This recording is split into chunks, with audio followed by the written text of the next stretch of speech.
Good morning. Ito na yung ayuda ng Barangay Alihis.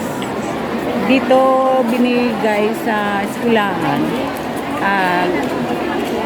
Garcia School, Garcia Elementary School. Kung nakita niyo mga kalabs, yung mga packages, every person 2 kilos ang ibinibigay. Ang dami nito mga kalabs. Lahat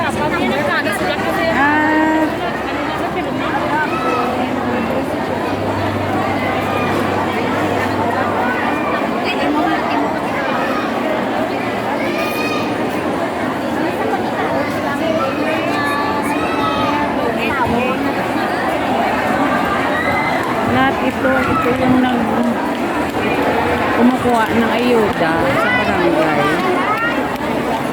At nag-line up na sila ngayon sa pagkuha ng toys. Ang daming tao dito.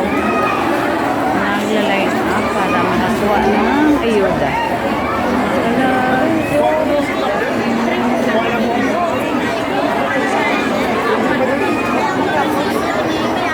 Lahat ito ay residents ng Barangay Alihis.